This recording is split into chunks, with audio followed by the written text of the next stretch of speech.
नमस्कार दोस्तों आज करंट अफेयर्स की श्रृंखला के अंतर्गत हम लोग आर्थिक घटनाक्रम पढ़ने वाले हैं। यानी आर्थिकी से संबंधित जो भी सवाल पूछे जाते हैं वो मैंने इस एक वीडियो में पूरा कवर करने का प्रयास किया है। और इसके अलावा जो भी आर्थिक घटनाक्रम से सवाल आते हैं, जैसे कि केंद्र सरकार के बजट से या फिर उत्तर प्रदेश सरकार के बजट से, तो ये दोनों बजट आपको हम पहले ही पढ़ा चुके हैं।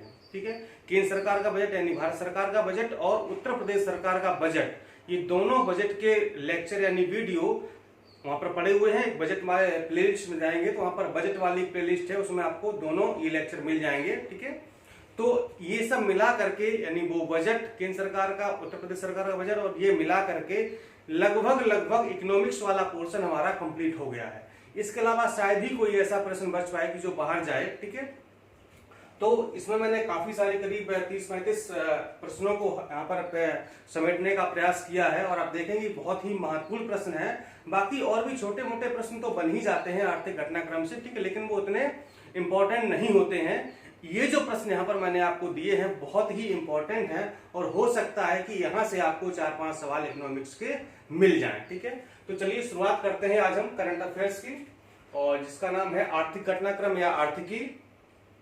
और इसके अलावा आपको 3-4 वीडियो और हम देने वाले हैं करंट अफेयर्स के, और इस तरह से हमारा करंट अफेयर्स जल्दी ही समाप्त हो जाएगा। चलिए शुरुआत करते हैं।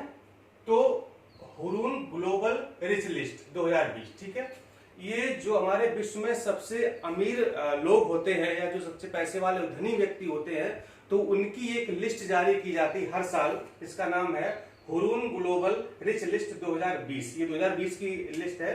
तो इसमें जो सबसे अमीर व्यक्ति हैं वो हैं जेफ बेजोस। ठीक है, ये अमेजन के संस्थापक है, अमेजन के मालिक हैं, अमेरिका के हैं, सबसे अमीर व्यक्ति हैं। और इनकी जो दौलत है यानी कि इनके पास जो संपत्ति है वो लगभग 140 बिलियन डॉलर इनके पास संपत्ति है। ठीक है, और जो सबसे अमीर भारतीय है वो है रिलायंस इंडस्ट्रीज के प्रमुख मुकेश अंबानी। ठीक है, मुकेश अंबानी ये इनका जो ओवरऑल रैंकिंग में स्थान है वो तो 9वां है, लेकिन ये भारत में पहले व्यक्ति हैं जो सबसे अमीर हैं। यहाँ तक कि एशिया के भी यानी पूरे एशिया में भी ये सबसे अमीर व्यक्ति हैं। कौन है? मुकेश अंबानी। इनके पास 67 बिलियन डॉलर की कुल संपत्ति है। नेक्स्ट है व्हाट्सएप चैटबॉट। व्हाट्सएप चैटबॉट का प्रयोग करने वाली देश की पहली कंपनी कौन बनी है? तो इसका नाम है भारतीय एक्सा जनरल इंश्योरेंस। ठीक है, ये भारतीय एक्सा जनरल इंश्योरेंस बीमा कंपनी, इंश्योरेंस की कंपनी है। इसने व्हाट्सएप चैटबॉट सेवा को इस्तेमाल किया, प्रारंभ किया है। नेक्स्ट है फरवरी 2020 में भारत का सबसे बड़ा व्यापारिक साझेदार कौन देश बना है? ठीक है, तो अमेरिका ने चीन को पीछे छोड़कर पहला बन गया है। यानी कि अमेरिका का जो भारत का सबसे बड़ा व्यापारिक साझेदार देश कौन बन गया है? अमेरिका बन गया है। इससे पहले कौन था? चीन था। ठीक है, तो चीन को पीछे छोड़कर ये अमेरिका भारत का सबसे बड़ा व्यापारिक साझेदार बन गया है। चीन दूसरे नंबर पर आ गया है और संयुक्त अरब अमीरात ये तीसरे नंबर पर आ गया है। यानी कि यूं कहें कि भारत के 3 सबसे बड़े व्यापारिक साझेदार देश कौन है? तो अमेरिका पहला है, दूसरा चीन है और तीसरा है संयुक्त अरब अमीरात। ठीक है, ये वित्त वर्ष 2018-19 की हम बात कर रहे हैं। ठीक है, तो वित्त वर्ष 2018-19 के आंकड़े फरवरी 2020 में जारी किए गए थे। नेक्स्ट है भारत विश्व का दूसरा सबसे बड़ा इस्पात उत्पादक देश बन गया है। ठीक है, किसको छोड़कर? जापान को पीछे छोड़कर बन गया है। तो विश्व में सबसे ज्यादा इस्पात उत्पादन कौन करता है? चीन करता है। ठीक है, अभी तक दूसरे नंबर पर जापान था, लेकिन अब जापान को तीसरे स्थान पर रिप्लेस कर दिया है किसने? भारत ने। और भारत जो है दूसरे स्थान पर आ गया है इस्पात के उत्पादन में। ठीक है, तो 3 का क्रम है, चीन प्रथम है, द्वितीय भारत है और तीसरा है जापान, याद रखिएगा। नेक्स्ट है अप्रैल 2020 से विश्व के सबसे कम प्रदूषण वाले पेट्रोल व डीजल की आपूर्ति की जाएगी। कहां पर? भारत में। ठीक है, भारत विश्व का ऐसा पहला देश बन जाएगा जहां अप्रैल 2020 से सबसे कम प्रदूषण वाला डीजल और पेट्रोल सप्लाई किया जाएगा। आपको पता है कि BS6 जो मानक लागू हो गया है वो 1 अप्रैल 2020 से लागू हो गया है, और जो डीजल सप्लाई की आपूर्ति हो रही है वो बहुत ही कम प्रदूषण उत्पन्न करने वाला है। यूरो 6 मानक का ये पालन करता है। यानी कि जो BS6 मानक के आधार पर ये डीजल पेट्रोल सप्लाई किया जाएगा भारत में। ये विश्व का पहला देश बन गया है। अगला है परमाणु खनिज निदेशालय ने कहां पर 14,100 टन लिथियम भंडार की खोज की है? तो ये मंड्या कर्नाटक में एक जगह है मंड्या, ठीक है। तो ये जो परमाणु ऊर्जा आयोग है उसका एक विभाग है परमाणु खनिज निदेशालय, इसने लिथियम भंडार की खोज की है। लगभग 14,100 टन लिथियम भंडार मिलेगा कहां पर? मंड्या में, कर्नाटक में। नेक्स्ट है अनुबंध कृषि कानून बनाने वाला देश का पहला राज्य कौन सा है? तमिलनाडु है, बहुत ही इंपॉर्टेंट है अनुबंध कृषि, ठीक है, कॉन्ट्रैक्ट फार्मिंग। दूसरा है ऑस्ट्रेलिया के विक्टोरिया प्रांत में अपनी शाखा खोलने वाला भारत का पहला बैंक कौन सा बन गया है? तो ये है भारतीय स्टेट बैंक, ठीक है। तो इसने ऑस्ट्रेलिया के विक्टोरिया प्रांत के मेलबोर्न शहर में अपनी पहली शाखा खोली है। किसने? एसबीआई ने, भारतीय स्टेट बैंक ने, ठीक है।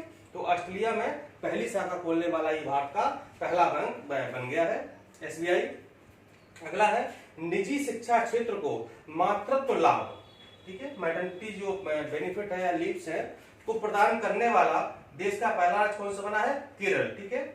जो मातृत्व अवकाश मिलता है, जो मातृत्व लाभ मिलता है, जो सरकारी सेवाओं अभी तक मिलता था, जितनी भी सरकारी सेवाएं हैं तो उनको मातृत्व लाभ मिलता है महिलाओं को, तो ये निजी क्षेत्र में अभी तक लागू नहीं था। तो केरल देश का पहला राज्य बन गया है जिसने निजी क्षेत्र में भी ये मातृत्व लाभ को लागू कर दिया है।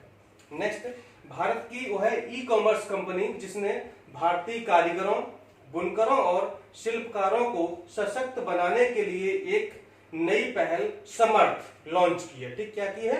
समर्थ लॉन्च की। ये है फ्लिपकार्ट, ठीक। फ्लिपकार्ट ये भारतीय ई कॉमर्स कंपनी है।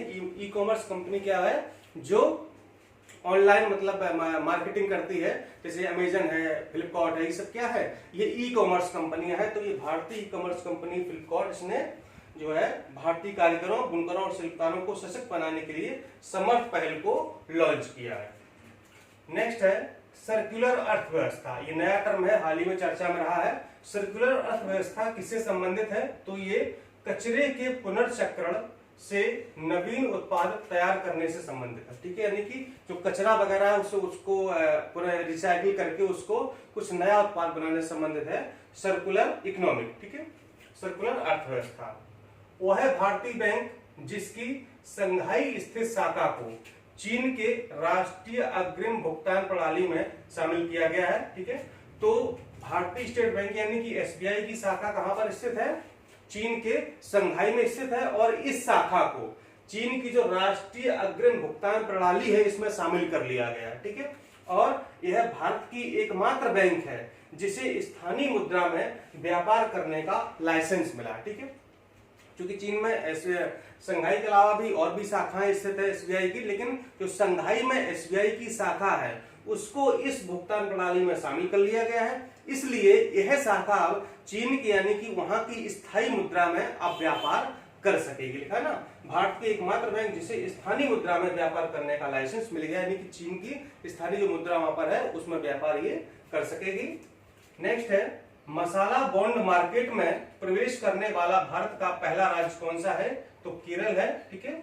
और ये लंदन स्टॉक एक्सचेंज के इंटरनेशनल सिक्योरिटी मार्केट के मसाला बॉन्ड में सूचीबद्ध है, ठीक है।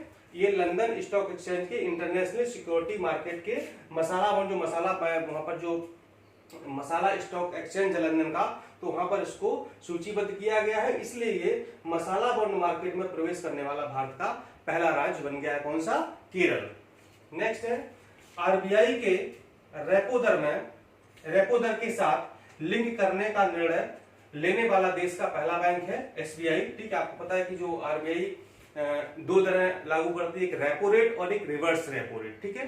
तो जो भी मतलब भुगतान वगैरह होते हैं, या भुगतान नहीं बल्कि जो ऋण लेते हैं, जो आरबीआई से अन्य बैंक ऋण लेते हैं, अन्य बैंकों से जो आम पब्लिक ऋण लेती है, तो उसी के आधार पर जो रेपो रेट और रिवर्स रेपो रेट तय की जाती है कि उसकी जो ऋण लेने की, लोन लेने की दर है वो क्या होनी चाहिए। तो जब रेपो रेट घटती या बढ़ती है तो फिर जो बैंकें हैं वो भी अपनी दर को घटा या बढ़ा देती हैं, जो ऋण लेने की दर है लोगों को देने की उसको घटा या बढ़ा देती हैं। तो अब जो है एसबीआई सीधे सीधे आरबीआई की रेपो दर के साथ लिंक हो गया है, ठीक है। इससे क्या होगा कि जो अगर आरबीआई रेपो दर कम करेगी तो एसबीआई की भी दर कम हो जाएगी, अगर रेपो दर बढ़ाएगी आरबीआई तो इसकी भी ऑटोमेटिकली बढ़ जाएगी, यानी कि लिंक हो गई इसके साथ। नेक्स्ट है, टाइम मैगजीन ने किस भारतीय उद्योगपति को विश्व के 100 सर्वाधिक प्रभावशाली लोगों की सूची में शामिल किया है? ठीक है, तो ये मुकेश अंबानी है। जो टाइम मैगजीन है ये हर साल 100 ऐसे सर्वाधिक प्रभावशाली व्यक्तियों की सूची जारी करती है उद्योगपतियों की, तो उसमें भारतीय उद्योगपति मुकेश अंबानी शामिल है। इसके अलावा 2 लोग और शामिल हैं, अरुंधति काटजू और मेनका गुरुस्वामी। ठीक है, ये लोग जो दोनों हैं, ये जो एलजीबीटी समुदाय है उसके लिए कानूनी लड़ाई लड़ते हैं, तो काफी फेमस है ये लोग, इनको भी इसमें शामिल किया गया है। नेक्स्ट है, ग्रीन कार लोन प्रारंभ करने वाली देश की पहली बैंक कौन सी है? एसबीआई। ठीक है, तो एसबीआई ने ग्रीन कार लोन प्रारंभ किया है, ये पहली बैंक बन गई है देश की। अगला, आरबीआई ने बैंक के विनियमन पर्यवेक्षण और सुधार के लिए 3 वर्ष का रोड मैप जारी किया है, जिसका शीर्षक है उत्कर्ष 2022। ठीक है, यानी कि बैंकों के विनियमन के लिए, पर्यवेक्षण के लिए, सुधार के लिए 3 वर्ष का पूरा एक खाका जारी किया, रोड मैप जारी किया है, जिसको नाम दिया गया है उत्कर्ष 2022। ठीक है, नेक्स्ट है, हवा बदले हम। हवा बदले हम अभियान किसने शुरू किया है? ये गेल ने शुरू किया है। GAIL, gas authority of India limited, एक भारत सरकार का उपक्रम, इसने हवा बदले हम कार्यक्रम या अभियान शुरू किया है। नेक्स्ट, नीति आयोग द्वारा जारी इंडिया इनोवेशन इंडेक्स 2019 में देश का सर्वाधिक नवोन्मेषी राज्य, ठीक है, नवोन्मेषी राज्य किसे घोषित किया गया है? कर्नाटक को। ठीक है, यानी कि नवोन्मेषी मतलब क्या? नए नए आविष्कार करने वाला या नई नई चीजों को लाने वाला या नई नई चीजों को लागू करने वाला राज्य किसे बनाया गया है? कर्नाटक को घोषित किया गया है इंडिया इनोवेशन इंडेक्स, यानी कि नए नए इनोवेशन करता है। ठीक, नेक्स्ट, देश के शीर्ष 100 दानदाताओं की सूची में प्रथम है शिव नाडार। ठीक है, ये जो मतलब दानदाता मतलब समाज के लिए या मतलब जो सोशल सेक्टर के लिए या मतलब कि कहें तो मतलब कई सारी चीजों के लिए जो दान किया जाता है, तो मतलब जो बड़े बड़े उद्योगपति हैं या बड़े बड़े लोग हैं, अमीर हैं, तो वो लोग दान करते हैं। तो शिव नाडार ये एसीएल के संस्थापक हैं, इन्होंने सबसे ज्यादा दान किया है, ये प्रथम है इस समय सूची में। नेक्स्ट है, ब्लॉकचेन तकनीक पर आधारित किस नई भुगतान प्रणाली की शुरुआत की गई है? तो ये है वज्र प्लेटफॉर्म। ठीक है, ब्लॉकचेन तकनीक पर आधारित है, ये भारतीय राष्ट्रीय भुगतान निगम ने शुरू किया, यानी कि भारतीय राष्ट्रीय भुगतान निगम द्वारा ब्लॉकचेन तकनीक पर आधारित किस नई भुगतान प्रणाली की शुरुआत की गई है? तो ये वज्र प्लेटफॉर्म। ठीक है, नेक्स्ट, इंडिया स्किल्स रिपोर्ट 2020 के अनुसार रोजगार के मामले में प्रथम राज्य कौन सा है? महाराष्ट्र। ठीक है, तो महाराष्ट्र में सबसे ज्यादा रोजगार दिए गए लोगों को, तो मतलब रोजगार उत्पन्न करने का या रोजगार देने का जो है रिकॉर्ड सबसे ज्यादा महाराष्ट्र के पास है, ये प्रथम है इंडिया स्किल्स रिपोर्ट 2020 में। नेक्स्ट है, बजाज एलियांस द्वारा किस मोबाइल ऐप को लॉन्च किया गया है? ये किया गया फॉरमित्रा। किसके लिए? किसानों की सुविधा के लिए बजाज एलियांस द्वारा फॉरमित्रा मोबाइल ऐप को लॉन्च किया गया है। नेक्स्ट, डब्ल्यूटीओ द्वारा पहली बार विश्व कपास दिवस वर्ल्ड कॉटन डे कब मनाया गया? तो ये 7 अक्टूबर 2019 को पहली बार डब्ल्यूटीओ द्वारा विश्व कपास दिवस मनाया गया है। नेक्स्ट, बैंकों द्वारा कुर्क की गई परिसंपत्तियों की ऑनलाइन नीलामी के लिए किस ई ऑक्शन मंच को लॉन्च किया गया? ठीक है, आपको पता है कि जो लोग मान लो किसी ने बैंक से लोन लिया, ऋण लिया और उसने चुका नहीं पाया, ठीक है, तो क्या हुआ कि बैंक उसकी संपत्ति को जब्त कर लेती है। ठीक है, मान लो किसी ने कार ली और कार वो लोन पर ली थी, लेकिन क्या हुआ कि कार जो है, कार लेने वाले व्यक्ति ने कार का लोन चुका नहीं पाया, तो क्या होगा, जो बैंक है वो कार को खिंचवा लेगी, मतलब उसको कार को जब्त कर लेगी। ठीक है, तो ये क्या है? जब्त की हुई संपत्ति है। अब चूंकि ऐसी संपत्तियां तो बैंकों के पास बहुत सारी होंगी, अब मतलब हजारों कार हो गई या और भी संपत्तियां हो गई, ठीक है, तो उनको क्या करेगी? मतलब उसको बेच देती है। ठीक है, तो बेचने के लिए क्या हुआ कि ई ऑक्शन मंच, ठीक है, यानी कि ऑनलाइन नीलामी बैंकों ने शुरू किया है, तो इसको नाम दिया गया है ईबी क्रे। ठीक है, या EBKRAY, ठीक है, ईबी क्रे नाम दिया गया है। ये ई ऑक्शन मंच है, यहाँ पर ई नीलामी बैंकों द्वारा की जाएगी और जो भी कुर्क पर संपत्तियां हैं उनको बेचने के लिए ऑनलाइन नीलामी यहाँ पर की जाएगी। नेक्स्ट है, अपने प्लेटफॉर्म से यूपीआई भुगतान सुविधा प्रदान करने वाला देश का पहला टेलीकॉम ऑपरेटर कौन बन गया है, तो ये है रिलायंस जियो, ठीक है। यानी कि अपने प्लेटफॉर्म से, यानी कि जियो के प्लेटफॉर्म से ये अब भुगतान करेगा। जो यूपीआई भुगतान सुविधा भी जो सरकार देती थी, तो ये अपने प्लेटफॉर्म से अब भुगतान सुविधा प्रदान करेगा। तो ऐसा करने वाला ये देश का पहला टेलीकॉम ऑपरेटर बन गया है, रिलायंस जियो। नेक्स्ट, भारत की कुल विद्युत उत्पादन की स्थापित क्षमता कितनी हो गई है, तो 3,64,960 मेगावाट, ठीक है। यानी कि अब हमारी विद्युत उत्पादन की क्षमता इतनी हो गई है। ये इकोनॉमिक सर्वे यानी आर्थिक समीक्षा 2019-20 के अनुसार मैं आपको बता रहा हूं, उसमें इसका वर्णन किया गया है। 3,64,960 मेगावाट अब हमारी विद्युत उत्पादन की शक्ति, मतलब कुल विद्युत बता रहा हूं, मतलब कि इसमें वो जो कोयला से उत्पादन वाली है, या मतलब जो परमाणु ऊर्जा है, या जो पवन ऊर्जा है, मतलब जल ऊर्जा, मतलब जितनी भी ऊर्जा है वो सारी मिला करके। नेक्स्ट, देश के ऊर्जा मिश्रण में प्राकृतिक गैस की हिस्सेदारी को केंद्र सरकार ने 2020 तक कितना करने का लक्ष्य तय किया है, तो ये 15% तय किया है। पहले 6% थी, तो 6% से बढ़ा करके 15% तय किया गया है, ठीक है। यानी ऊर्जा मिश्रण में प्राकृतिक गैस की हिस्सेदारी, यानी जो भी हमारा ऊर्जा उत्पादन के साधन है, तो उसमें प्राकृतिक गैस की हिस्सेदारी को 6% से बढ़ा करके 15% करने का निर्णय लिया है। कब तक, 2020 तक। किसने, केंद्र सरकार ने। और अंतिम है, 2024 तक देश में कितने नए हवाई अड्डे का निर्माण किया जाएगा, तो 100 नए हवाई अड्डे विकसित किए जाएंगे, उनका निर्माण किया जाएगा। ये बजट 2020-21 में इसकी घोषणा भारत सरकार के द्वारा की गई थी, ठीक है। तो ये आज हमारा हो गया आर्थिक घटनाक्रम। तो हमने इस तरह से एक टॉपिक को और समाप्त कर दिया। बजट दोनों आप कहां से देखेंगे, वीडियो ऑलरेडी उपलब्ध है, वहां से आप देख लेंगे, ठीक है। और जल्दी ही मिलते हैं आपको नए करंट के वीडियो के साथ। नमस्कार।